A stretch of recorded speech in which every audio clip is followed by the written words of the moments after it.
रूहानी बच्चों को रूहानी बाप समझाते हैं।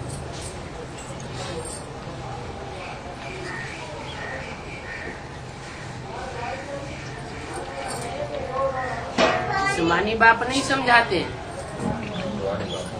रूहानी बच्चों को रूहानी बाप समझाते हैं। जिस्मानी बाप क्यों नहीं समझा सकते?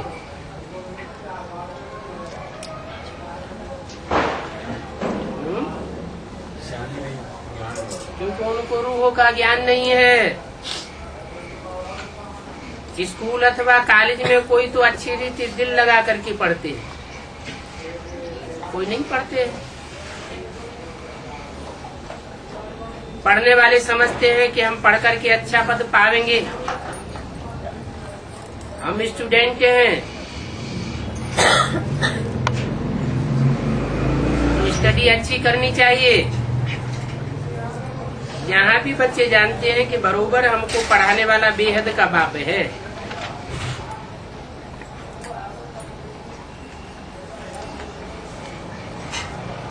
जो बच्चे यहाँ अच्छी रीति जानते हैं कि हमको पढ़ाने वाला बेहद का बाप है, वो बेहद की पढ़ाई भी अच्छी रीति पढ़ते हैं, क्योंकि जानते हैं बेहद के बाप से हमको बेहद का वर्षा मिलता है।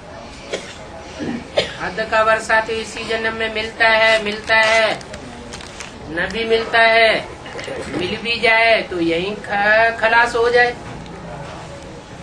लेकिन बेहद के बाप से जो वर्षा मिलता है वो अविनाशी 21 जन्मों का वर्षा मिलता है। बाप ने समझाया है कि नर से नारायण बनने की सच्ची सच्ची कथा कहो,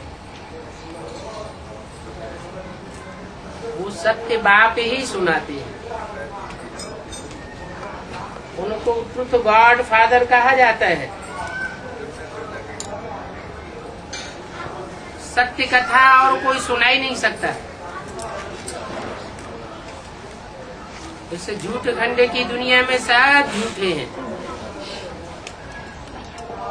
पंडित, गुरु, गुसाई, धर्म पंडित, धर्म पिता हैं, कोई भी सच्ची कथा नहीं सुनाते।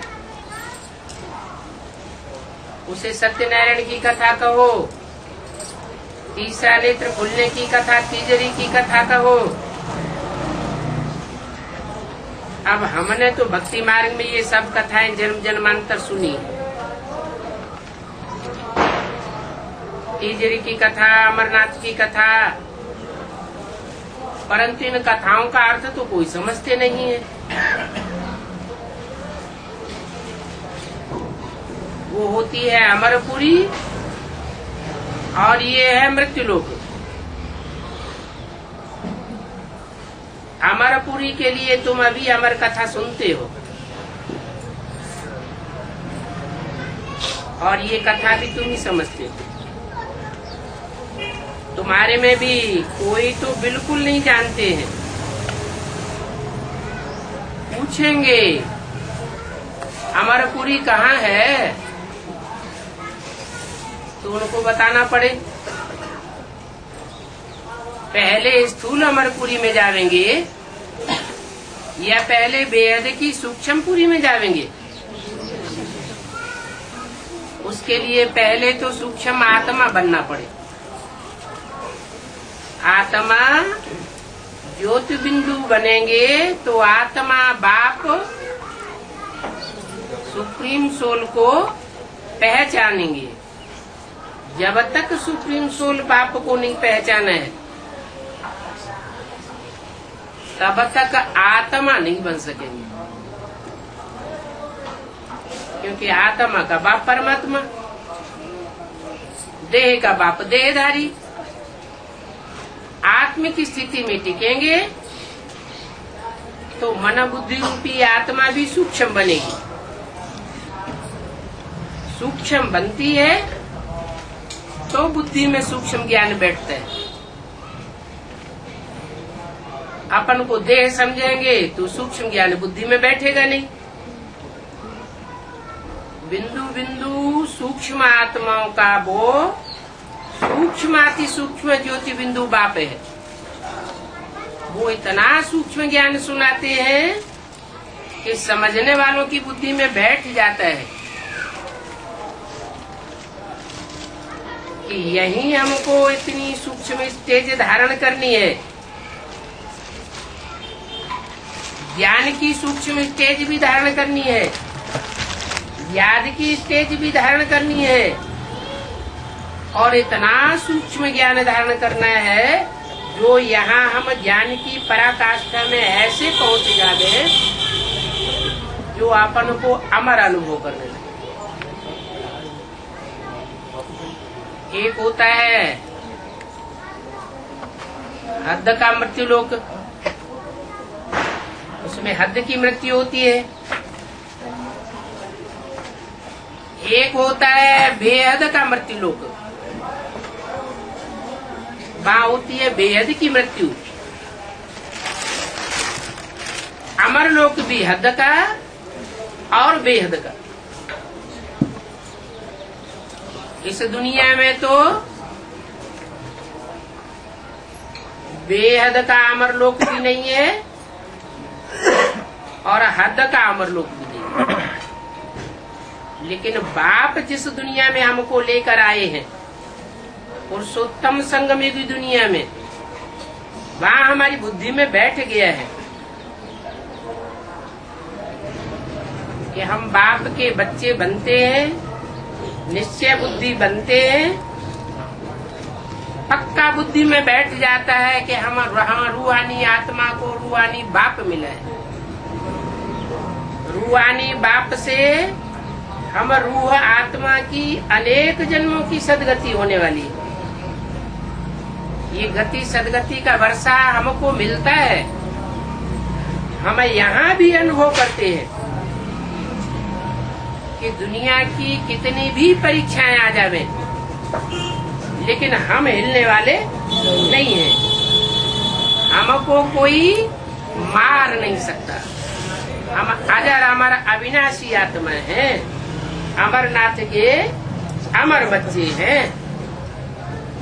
लेकिन फिर कोई कोई को माया मार देती है। माया मारती है तो अपना बनाई लेती है। देह अभिमानी माया रावण देह अभिमानी बनाई देता है। आत्मिक स्थिति से परे हो जाते हैं। आत्मा को भूलते तो परमात्मा बाप को भी भूल जाते। अनिश्चय बुद्धि बन जाती, ये उनकी बेहद की मौत हो जाती है। बेहद की ब्राह्मणों की दुनिया में बहुतों की मौत हुई है और बहुतों की होने वाली है। ये मौत का बाजार लगेगा, बड़ी बड़ी परीक्षाएं आएंगी, दुखों के पहाड़ गिरेंगे। लेकिन जो पक्के निश्चय बुद्धि है, जिन्होंने बाप की पढ़ाई गहराई से पढ़ी है, रेगुलर स्टूडेंट बने हैं, पंक्चुअल स्टूडेंट बने हैं, तो ऐसे रेगुलर और पंक्चुअल स्टूडेंट्स के ऊपर रूहानी टीचर की नजर रहती है और वो स्टूडेंट ज्ञान की गहराई में जाने के कारण मृत्यु को नहीं पाते। जहां भी चले जावे, बाप तो कहते हैं 7 दिन का कोर्स करने के बाद बल विलायत में चले जाओ। कोई जरूरी नहीं है कि बाबा से बार बार आकर के मिलना जरूरी है, नहीं। विलायत में जाकर के भी अगर सेवा करेंगे तो सेवा का मेवा खुशी मिलती रहेगी, आत्मिक स्थिति पक्की बनी रहेगी। क्योंकि रूहानी सेवा करने से रूहानी बाप रूहानी स्टेज में टिके हुए बच्चों को याद करते हैं। दुनिया बाप को याद करती है और बाप अपने रूहानी सर्विस करने वाले रूहानी बच्चों को याद करते हैं। तो ज्यादा ताकत किसको मिलेगी? जो ईश्वरीय सेवा में लगे हुए बच्चे हैं उनको जरूर जास्ती ताकत मिलती है। उनको कोई माया रावण मार नहीं सकता। जो रूहानी सेवा में नहीं रहते हैं, सिर्फ अपने ही कल्याण में लगे हुए हैं, अथवा तो अपना कल्याण भी नहीं कर पाते, अलबेले हो जाते हैं, उनकी तो बात ही छोड़ो।